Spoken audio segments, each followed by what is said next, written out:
Hello नमस्कार साथियों, आज की क्लास में अपन BSc agriculture honours third year का जो फर्स्ट सेमेस्टर है उसकी बात करने वाले हैं।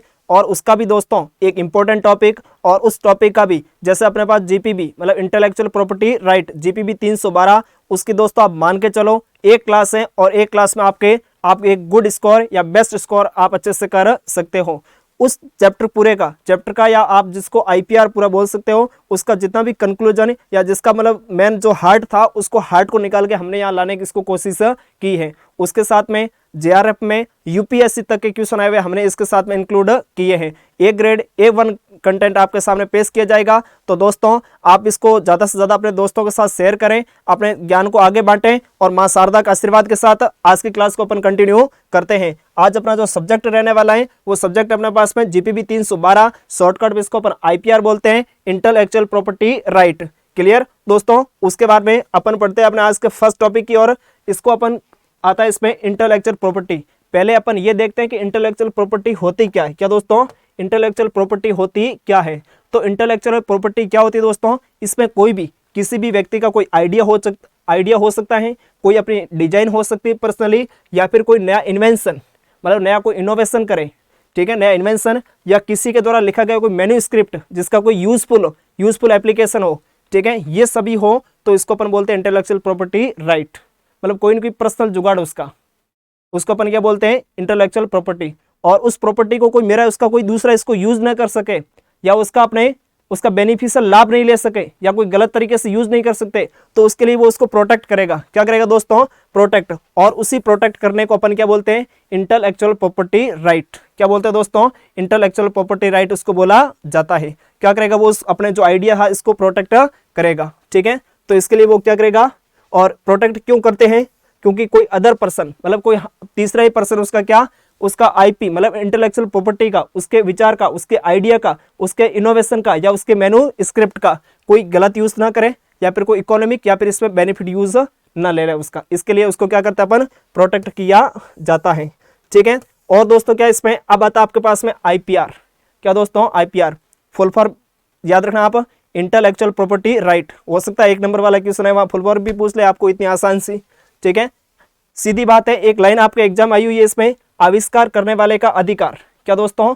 आविष्कार करने वाले का अधिकार। एक लाइन में आपको आईपीआर को प्रदर्शित करना हो तो आप सीधा बोल सकते हो आविष्कार करने वाले का अधिकार, ठीक है। कोई दूसरा आईपीआर मतलब इंटेलेक्चुअल प्रॉपर्टी का गलत या लाभदायक यूज न कर सके, इसके लिए अपन क्या बनाते हैं, आईपीआर बनाते हैं। मीन्स उसके लिए अपन राइट लेते हैं, अधिकार लेते हैं। अधिकार कौन लेता है? जिसका वो विचार होता है या जिसका जो इन्वेंशन होता है वो इसका राइट लेता है, ठीक है दोस्तों। तो बढ़ते हैं अपन नेक्स्ट स्लाइड पे इसमें। उसके बाद में objective of granting IPR.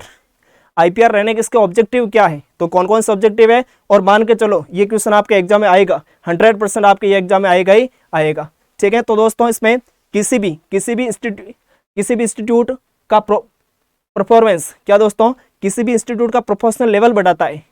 IPR होगा तो वो क्या करेगा, किसी भी इंस्टीट्यूट का परफॉर्मेंस के लेवल को बढ़ाएगा, ठीक है, उसको गुड परफॉर्मेंस पाएगा। उसके बाद में किसी क्रिएटिविटी होती है, जिसकी क्रिएटिविटी होती है उससे फाइनेंशियल बेनिफिट होता है। जैसे मान लो अपनी क्रिएटिविटी है, ठीक है, कि कोई प्लांट है उसका इस प्रकार से अपन उसको मैनेजमेंट करना है, या उसको डिजीज का इस देसी तरीके से मैनेजमेंट, तो मेरे को उसका प्रॉफिट होगा।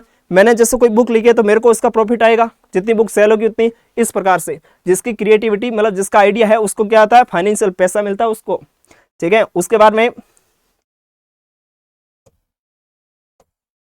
नेक्स्ट आता है आपके सामने फाइनेंस रिसर्चर। कोई जैसे अपने पास में रिसर्च इंस्टीट्यूट है, जैसे एक एसकेएन और एक एमपीयूटी है। मान लो एमपीयूटी ने 2-4 पेटेंट ले लिए तो एसकेएन भी तो कोशिश करेगा ना 1-2 मैं ही ले लूं पेटेंट, ठीक है। तो वो क्या करेगा, ये भी अच्छे से अच्छी रिसर्च करने की, मतलब दोनों के बीच में कंपटीशन बढ़ गया, कंपटीशन बढ़ेगा तो इसमें रिसर्च अच्छा होगा, और रिसर्च अच्छा होगा तो सीधी सी बात है देश की इकोनॉमी बढ़ेगी, ठीक है। देश में नए नए आइडियाज लोग इसको यूज करेंगे। रिसर्चर्स के बीच कंपटीशन को बढ़ाता है और जिससे रिसर्च की क्वालिटी बढ़ती है। दोनों मतलब अच्छी क्वालिटी की रिसर्च करना स्टार्ट करेंगे, केवल कागजों में रिसर्च नहीं करेंगे, फील्ड पर भी वो ट्राई करेंगे। उसके बाद में कोई नई टेक्नोलॉजी आई है तो उसको तुरंत किसान के पास, किसके दोस्तों, किसान के पास केवीके के थ्रू या एक्सटेंशन वर्कर के थ्रू किसान के पास पहुंचाएंगे। और किसान के पास किसी भी टेक्नोलॉजी को पहुंचाने के लिए जो सबसे बेस्ट मेथड होता है वो होता है अपने पास में दोस्तों रिजल्ट डेमोन्स्ट्रेशन। कौन सा होता है? Result demonstration. और ये आपके एग्जाम में क्वेश्चन आया हुआ और लगभग हर एग्जाम में आता ही आता है, ठीक है। तो इसका भी आप ध्यान रखना है। इसके टोटल अपने पास कितने objective? 5। Fast technology transfer, research की क्वालिटी बढ़ती है, कंपटीशन बढ़ता है रिसर्चर के बीच में, ठीक है, और जिसके जो आइडिया क्रिएटिविटी होती है उसको उसका फाइनेंशियली लाभ होता है, और किसी भी इंस्टीट्यूट का परफॉर्मेंस लेवल मतलब उसके कार्य करने की शक्ति उसको बढ़ाता है। ये हो गए इसके ऑब्जेक्टिव ऑफ आईपीआर। उसके बाद में नेक्स्ट हिस्ट्री, क्या दोस्तों क्या इतिहास है इसका भारत में, क्या भारत में आईपीआर मतलब इंटेलेक्चुअल प्रॉपर्टी राइट का क्या अपने पास में इतिहास है। First law on patent, patent पर फर्स्ट नियम कब आया था दोस्तों, तो कहां पर आया था, वेनिस में। कहां पर आया था दोस्तों, वेनिस में आया था, है ना, वेनिस में आया था। वेनिस कहां पर है, इटली में। कहां दोस्तों, इटली में पड़ता है ये, ठीक है, इटली में आया था। और ये कब आया था अपने पास में, 1474 में। कब आया था, 1474 में। और ये क्वेश्चन आपके जेआरएफ में, किसमें दोस्तों, जेआरएफ में क्वेश्चन आया हुआ है, ठीक है। और वो किस पर आया था, मोनोपोली राइट पर। किस पर आया था, मोनोपोली, मतलब सब कुछ मार्केट में अकेला ही नहीं, सबकी भागीदारी, मार्केट में किसकी, सबकी भागीदारी। ऐसा नहीं कि ये अकेला ही सामान बेचेगा, ऐसा बात नहीं है, या फिर इसकी चलेगी, ऐसा नहीं हो सकता। तो आपको पूछे हिस्ट्री ऑफ आईपीआर, इसमें first law on patent, patent पर फर्स्ट लॉ कब आया, 1974 में आया। और कहां पर है इसमें, वेनिस में। और वेनिस कहां पर पड़ता है, इटली में। और कौन सा लॉ आया था, तो मोनोपोली राइट आया था। इसमें सन थोड़ा आप याद रखना, इसका क्वेश्चन आ रखा आपके, क्लियर हो गई इसमें हिस्ट्री में। बढ़ते हैं इसके अपन नेक्स्ट है अपने पास में लेजिस्लेशन। क्या दोस्तों, लेजिस्लेशन, लेजिस्लेशन का अर्थ होता है आपके पास में विधान। क्या होता दोस्तों, विधान। लेजिस्लेशन मीन्स होता विधान। क्या होता है इसका अर्थ, विधान, ठीक है ना। Legislation covering IPR in India, मतलब आईपीआर के अंतर्गत कौन कौन से यहाँ कार्य किए जाते हैं इंडिया में, यहाँ पर किस किस को उसके अंडर में रखता है, लेजिस्लेशन या फिर रजिस्ट्रेशन के अंदर में रखता है। तो फर्स्ट आता है आपके सामने पेटेंट। क्या इसमें आता है, पेटेंट। आपने कोई नई टेक्नोलॉजी बनाई, जैसे कोई अपने पास में सेब है, सेब अपन जम्मू कश्मीर से लाते हैं, तो इसको अपन क्या कर सकते हैं, ज्यादा समय तक कैसे रख सकते हैं, ठीक है।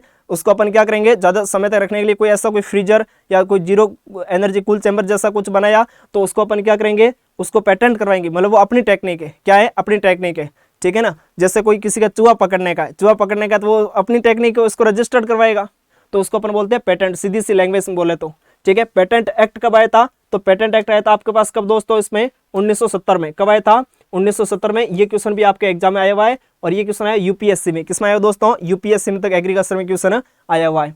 उसके बाद में इसका अमेंडमेंट, मतलब इसमें सुधार कब आया, क्या दोस्तों, इसमें सुधार कब आया, तो एक तो आया आपके सामने कब, इसमें 1999 में, 2000 में आया था। कब आया था इसमें, 1999 2000 में इसमें सुधार आया था। लेकिन ये जो अपने पास में पेटेंट एक्ट था, इंडिया में कब आया, ये क्वेश्चन भी आपके एग्जाम में पूछा जाएगा, और 100% आपके जो आपके बीएससी के जो 5th सेमेस्टर है इसी में पूछे जाने लायक है। तो ये जो आपके पास सुधार था, या फिर ये कब आया इसमें 1999 2000 में। और इंडिया में ये कब आया, 20 मई। कब दोस्तों आपके सामने, 20 मई 2003 को। ये क्वेश्चन इंपॉर्टेंट है, आप आज इसको नोट कर रहना, 20 मई 2003 को इंडिया में पेटेंट एक्ट आ गया था। उसके बाद में नेक्स्ट सेकंड आती है आपके पास में डिजाइन।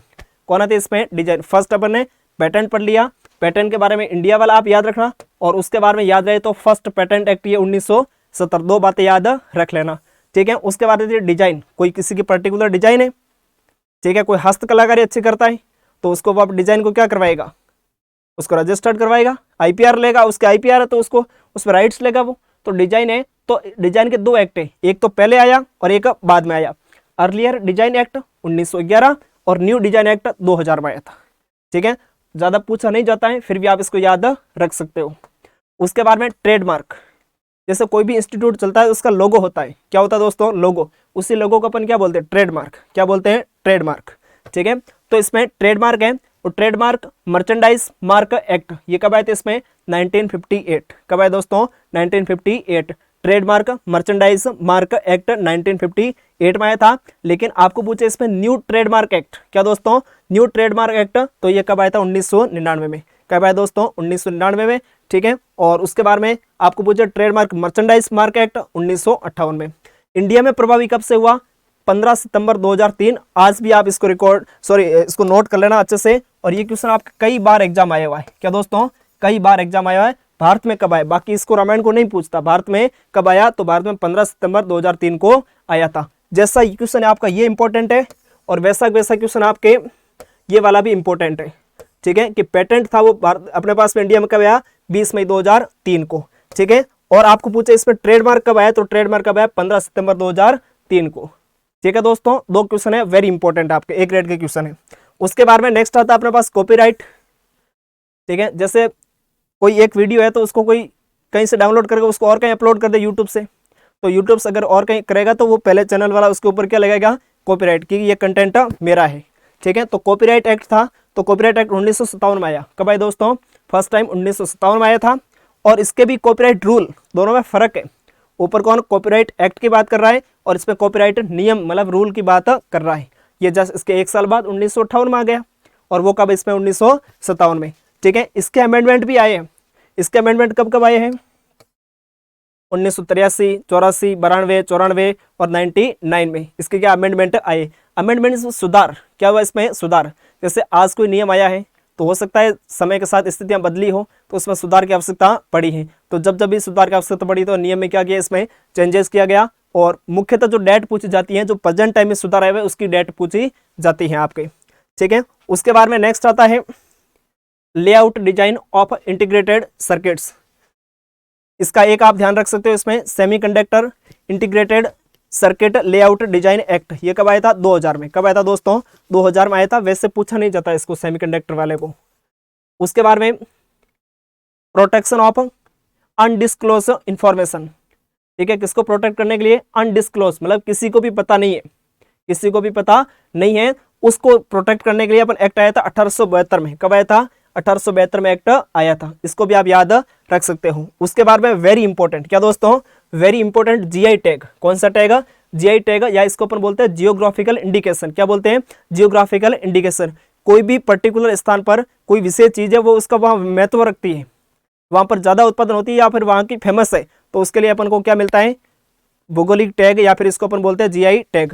जैसे अपने पास में मेहंदी का मिला हुआ सोजत है ना, सोजत पालेगा। ठीक है, और हो सकता है आने वाले समय में कंसूरी मेथी का भी मिल जाए, लेकिन अभी तक मिला नहीं है। ठीक है, उसके बाद में बात करें अपन जीआई ऑफ गुड्स। ठीक है, geographical indication of goods, goods act, तो ये कब आया था, 1999 में। जियोग्राफिकल इंडिकेशन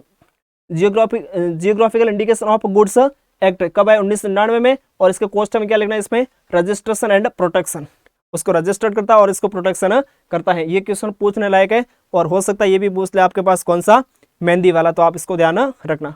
उसके बाद में वेरी वेरी इंपॉर्टेंट, क्या दोस्तों, very very important PPV and FRA. क्या दोस्तों, PPV and FRA very important. इसकी फुल फॉर्म क्या दोस्तों, इसकी फुल फॉर्म पूछी ही जाएगी आपके। आज भी आप इसको 100% लगा देना, 100% आपके यहाँ से क्वेश्चन आएगा ही आएगा। ठीक है, प्रोटेक्शन ऑफ प्लांट वेराइटीज। क्या दोस्तों, पीपीवी मतलब protection of plant varieties. FRA मतलब फार्मर्स राइट एक्ट। क्या दोस्तों, फार्मर्स राइट एक्ट।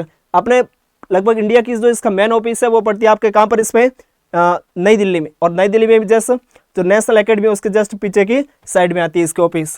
ठीक है, और ये एक्ट कब आया था, 2001 में आया था। कब आया था दोस्तों, 2001 में। इस एक्ट के अंदर होता क्या है, प्रोटेक्शन ऑफ प्लांट वेराइटीज, जो पौधे की वेराइटीज है उसको प्रोटेक्ट करना। क्या करना, पौधे की वेराइटी है इसको प्रोटेक्ट करना। ठीक है, और क्या इसमें फार्मर राइट, फार्मर के जो कुछ अधिकार है, जो किसान के कुछ अधिकार है उनकी भी रक्षा करना। ऐसा कौन कहता है, पीपीवी एंड एफआरए। और ये कब से लागू हुआ, 2001 से लागू हुआ था। ठीक है, उसके बाद में अपन पढ़ते हैं नेक्स्ट, नेशनल बायोलॉजिकल डाइवर्सिटी। क्या दोस्तों, नेशनल बायोलॉजिकल डाइवर्सिटी एक्ट कब आया था, 2003 में। कब आया आपके सामने, 2003 में आया था नेशनल बायोलॉजिकल डाइवर्सिटी एक्ट। तो ये जो आपके मुख्य मुख्य एक्ट थे उसकी अपन ने बात कर ली, और जो आपको इंपॉर्टेंट बताया है इसके आप विशेषकर स्पेशली ध्यान रखना। ठीक है, और इसके से क्वेश्चन वही आते हैं जो पहले मुख्यतः आए हुए वो। ठीक है, आप 10 साल के चाहे पेपर देख लो तो आपको क्वेश्चन वही बार बार रिपीट होते हुए मिलेंगे, नए क्वेश्चन की संभावना बिल्कुल भी कम रहती है इसमें आपके। ठीक है, लेजिस्लेशन की अपन बात की, विधान की बात की थी। पेटेंट आपके इसमें वेरी इंपॉर्टेंट है। पेटेंट के बारे में ये तो इसमें शॉर्ट एंड स्वीट में मैटर लिया गया है, लेकिन पेटेंट के बारे में आप और भी पढ़ने की कोशिश करना। ठीक है, किसके लिए पेटेंट लिया जाता है, ऐसे कोई हर चीज़ के लिए थोड़ी दे देंगे पेटेंट। ठीक है, वो भी उसमें स्पेशल कुछ होना चाहिए तब जाके पेटेंट मिलता है, नया कुछ होना चाहिए, उसमें उसको क्रिएटिविटी नजर आनी चाहिए और उसका कोई यूजफुल एप्लीकेशन भी होना चाहिए, तब जाके उसको पेटेंट मिलता है। ठीक है, यस, पेटेंट एक्ट 1970, ये क्वेश्चन आपके इंपॉर्टेंट है। और इंडिया में कब आया, इसमें 20 मई 2003 को आया। ठीक है, उसके बारे में डिजाइन का ज़्यादा पूछा नहीं जाता है। ट्रेडमार्क का इंडिया में कब आया, ये जरूर ध्यान रखना, 15 सितंबर 2003। लेकिन ये कब आया था अपने पास पेटेंट, 20 मई। कब दोस्तों, 20 मई। बाकी 2003 सेम है इसमें। कॉपीराइट एक्ट 1957 में, ये डेट याद रखना। और उसके बाद में कॉपीराइट रूल, ये जरूर याद रखना, copyright act, copyright rule, rule 58 और एक्ट 57, ठीक है। और इसके अमेंडमेंट कोई नहीं पूछता, अमेंडमेंट छोड़ो आप तो। उसके बाद में लेआउट, ये भी नहीं पूछने लायक है। और उसके बाद में जीआई वेरी इंपॉर्टेंट है, जीआई ऑफ गुड्स एक्ट 1999 में आया था। पीपीवी एंड एफआरए उससे भी कई गुना ज्यादा इंपॉर्टेंट है। इसकी फुल फॉर्म क्या है दोस्तों, इसकी फुल फॉर्म, और आया कब था, 2001 में आया था। कब आया था, 2001 में आया था। तो इसकी इंपॉर्टेंट बात अपन ने कर ली। नेक्स्ट अपन बढ़ते हैं इसमें, फार्मर राइट्स। क्या दोस्तों, फार्मर राइट ये किसने दिए हैं, पीपीवी एंड एफआरए के अकॉर्डिंग ही दिए हैं। और यहां से आप गांठ बांध लेना दोस्तों, एक क्वेश्चन आपके अच्छा खासा क्वेश्चन आ जाएगा, ठीक है। मतलब बड़ा लॉन्ग क्वेश्चन में ये आपके एग्जाम में आएगा, 100% आएगा। आज ही आप इसको इंपॉर्टेंट लगा लो, और जिस दिन एग्जाम आए उस दिन आप वापस याद कर लेना, या इस वीडियो को वापस से देख लेना। यहाँ से क्वेश्चन ये आएगा ही आएगा, ठीक है। उसमें देखो राइट ऑफ सीड। क्या दोस्तों, राइट ऑफ सीड, ऐसा नहीं कि आपको इतने लिखने से नंबर मिल जाएंगे, इतने लिखने से नंबर नहीं मिलेंगे, इसके अंदर भी आपको लिखना पड़ेगा राइट ऑफ सीड। क्या है राइट ऑफ सीड, किसान के पास अधिकार है जो उसका बीज है, चाहे तो वो उसको मार्केट में सेल करे, चाहे तो आपको घर पे रख ले खाने के लिए, वो चाहे तो अपने उसको अगली बुआई के लिए उसको स्टोर कर ले, मतलब उसके पास उसका सीड का राइट है, अधिकार है, जो चाहे वो उसका यूज कर सकता है। ये मैंने बता दिया देसी लैंग्वेज में, वहाँ आपको लिखना है तो इसी फॉर्म में आप लिख सकते हो, कोई दिक्कत नहीं है।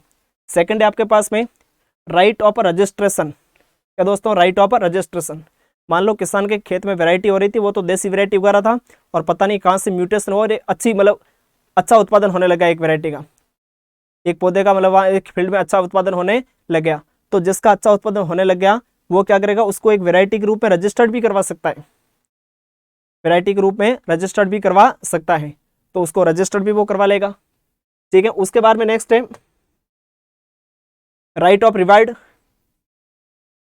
अच्छा उसने रजिस्टर्ड करवा लिया और भी वो अच्छे से काम कर रहा है, इनोवेशन, उससे और भी फार्मर प्रभावित हो रहे हैं, तो उसकी इनकम भी बढ़ रही है, तो अच्छा काम करो, उसको रिवार्ड भी तो देंगे ना, उसको इनाम देंगे, उसको मतलब प्रोत्साहित करने के लिए।